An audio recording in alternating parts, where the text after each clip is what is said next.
Ada kembali di Breaking News TV One, pemirsa. Saat ini kami sudah berada bersama dengan Dr. Putri Sakti yang merupakan dokter spesialis gizi ya. Selamat pagi, Dok. Selamat pagi. Ya, Dok, mungkin kita bisa berbincang sedikit mengenai program makan bergizi gratis ini ya, Dok ya. Kira-kira kalau dari dokter spesialis gizi sendiri melihat ini seperti apa, Dok? Karena ini kan ada 10.000 ya perkiraan. Betul. Ya. Dan dengan batas usia anak-anak yang berbeda-beda nih usianya. Kalau dari dokter spesialis gizi sendiri melihat ini seperti apa, Dok? Iya, pertama pastinya kita harus mempertimbangkan kebutuhan kalori setiap tahapan usia ya, dan juga jenis kelamin yang bisa kita lihat dari angka kecukupan gizi. Jadi dari 10.000 itu kita bisa aplikasikannya seperti apa, karena pastinya setiap usia dengan porsi yang berbeda-beda, apakah harganya sama nih 10.000 gitu ya. Cuman kalau misalkan kita buat acuan, misalkan pada usia 7-12 tahun, estimasi kebutuhan kalorinya kan sekitar 1.800 sampai 2.000-an. Jadi kalau misalkan satu kali pemberian makan gratis, berarti estimasinya adalah sekitar 600 sampai 700 kalori yang seperti tadi disampaikan. Nah itu harus bisa memenuhi gizi seimbang. Baik itu dari karbohidratnya, dari bahan pangan lokal pastinya ya, kemudian protein hewani, nabati, dan juga sayur maupun buah. Oke, nah kalau misalkan kita lihat nih ya, Dok ya, ini kan menunya juga ada tumis, terus ada tumis-tumisan, terus juga ada nasi, ada susu gitu ya, Dok ya. Nah kalau ini kan sudah tidak mengacu kepada 4 sehat 5 sempurna lagi ya, Dok ya, saat ini ya. Betul. Nah itu jika dilihat dari komposisinya itu bagaimana, Dok? Baik, tadi memang sempat ditampilkan juga ya, misalkan seperti di Kota Sidoarjo tadi sudah cukup baik ya, jadi sangat lengkap gizi seimbangnya. Kemudian kalau untuk kota yang lain tadi ada yang misalkan protein nabatinya belum disajikan, itu mungkin nanti secara bertahap juga pasti akan ada update ya, karena ini baru hari perdana juga. Kemudian untuk susu sendiri memang karena sudah tidak mengacu pada 4 sehat 5 sempurna, susu itu sebetulnya tidak wajib di atas 2 tahun.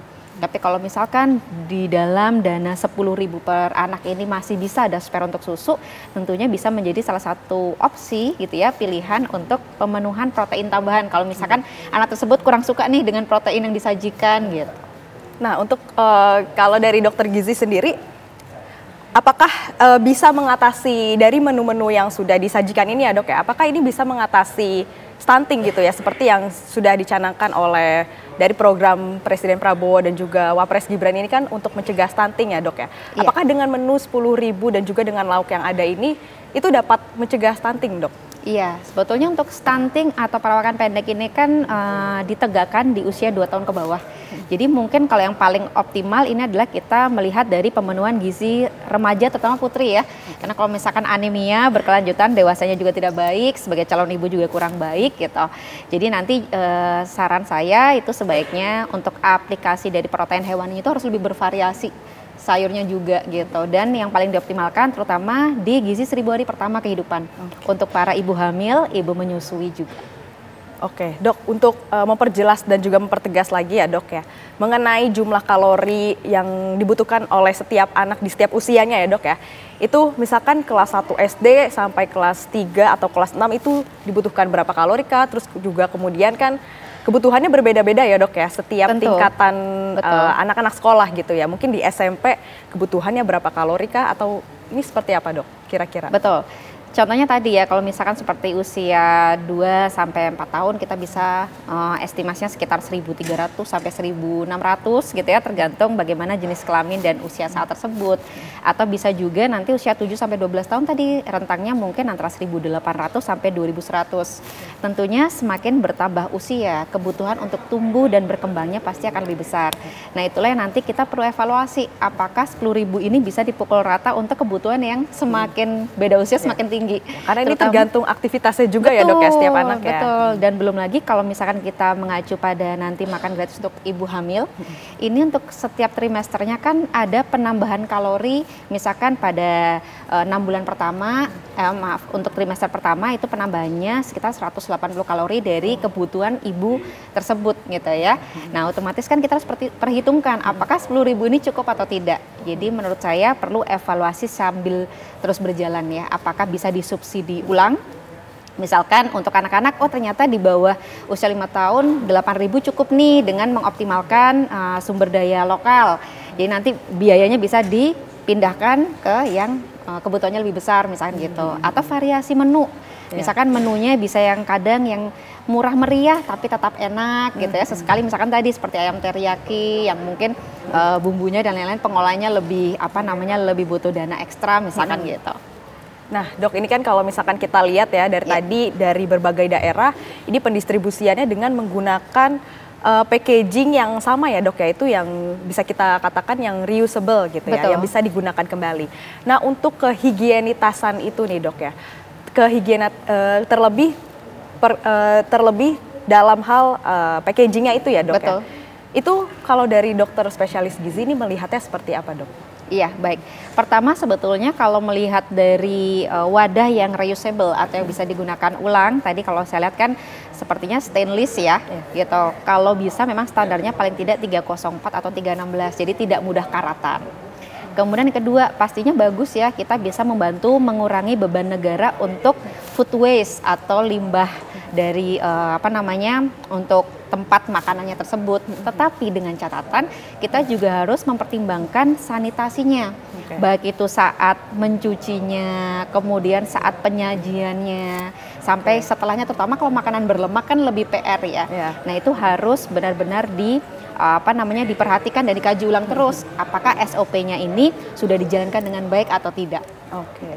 Oke, baik, Dok. Ini kita potong dulu ya perbincangan kita kali ini. Kami akan bergabung dulu kepada rekan-rekan kami yang sudah berada di lokasi. Sudah ada Usep yang sudah berada di Bogor, kemudian juga ada Cepi Kurnia yang sudah berada di Bandung. Kita akan beralih ke Bandung terlebih dahulu. Sudah ada Cepi Kurnia di sana. Selamat siang, Cepi. Bagaimana kondisi di sana, bisa dijelaskan ke pemirsa TV One?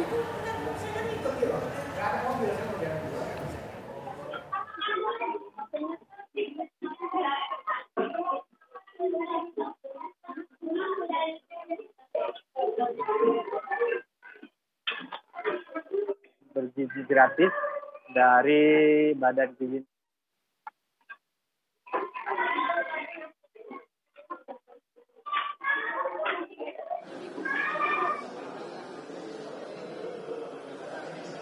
Kurnia yang sudah berada di Bandung, kami akan beralih terlebih dahulu ke Bogor, Jawa Barat. Sudah ada Usep yang sudah berada di lokasi. Selamat siang, Usep. Bisa Anda gambarkan kondisi dan juga situasi di sana pada saat pendistribusian, Usep?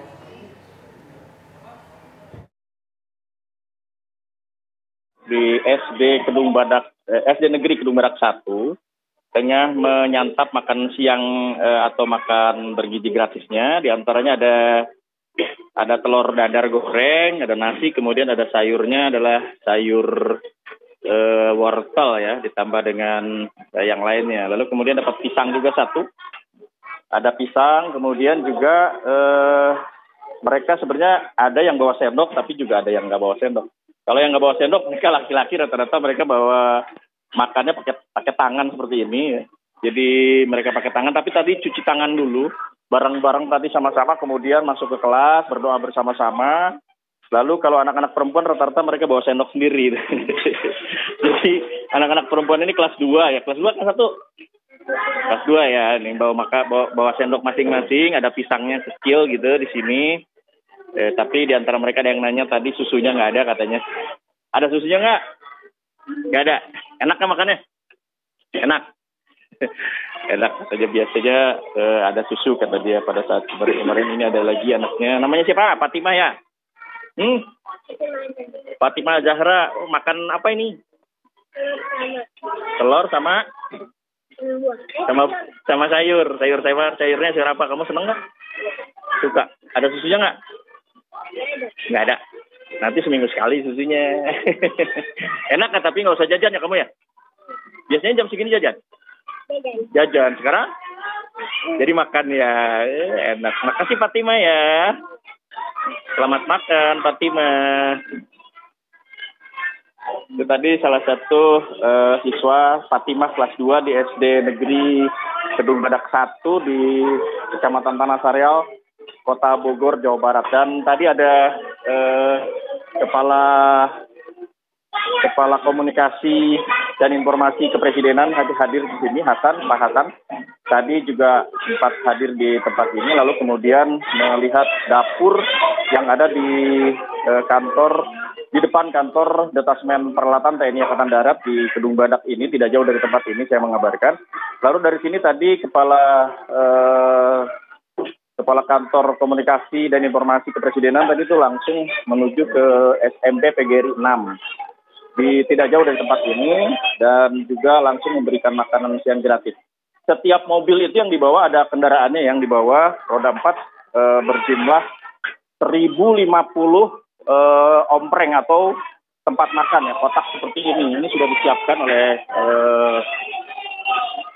seperti itu ada 1.050 unit satu mobil. Jadi kalau untuk hari ini setiap SPPG atau Satuan Pelayanan Pemberi Gizi itu 3.000 rata-rata di Kota Bogor ini. Ada 2 di Detasmen Peralatan sama di salah satu sekolah swasta di Jalan Kiai Haji Soleh Iskandar. Tadi ada Wakil Menteri Dalam Negeri Bima Arya hadir ke tempat itu di sekolah tersebut, tapi di swasta. Tadi kami sudah mengabarkan pada pagi hari tadi, dan saat ini berada di Kedung Badak. Demikian, kembali ke studio. Di Bogor, Jawa Barat. Sekarang kami akan beralih ke Cepi Kurnia yang sudah berada di Bandung, Jawa Barat. Selamat siang, Cepi. Bagaimana kondisi dan juga situasi pada saat pendistribusian makan bergizi gratis, Cepi? Ya baik, siang ini saya sedang berada di SDN Angkasa 1 Bandung, di mana memang tadi pendistribusian makan bergizi gratis dilakukan pada pukul 7.45 di sejumlah sekolah negeri SD maupun swasta dan SMP hingga SMA. Saat ini saya sedang berada di SD Angkasa 1, di mana para anak-anak sedang melakukan makan bersama di ruang kelas yang tadi sudah didistribusikan. Ini suasana yang dapat kami gambarkan, Celia dan pemirsa. Anak-anak tadi cukup lahap memakan makanan yang telah didistribusikan, bagian dari program Presiden Prabowo Subianto dan Gibran Rakabuming Raka. Baik, kita tanyakan kepada adik siswa kelas 1 ini. Dek, namanya siapa, Dek?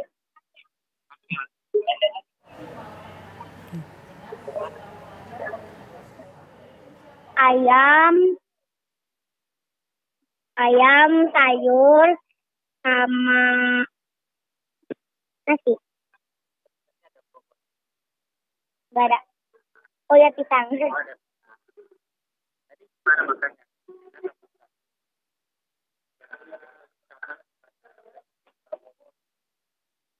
Habis Presiden Prabowo.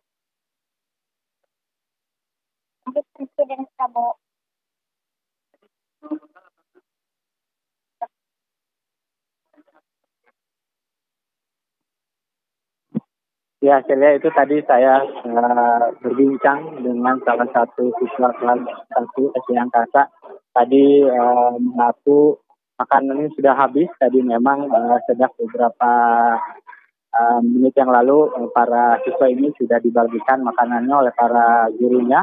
Dan saat ini memang masih ada beberapa siswa yang masih menyantap makanan bergizi gratis yang telah diberikan.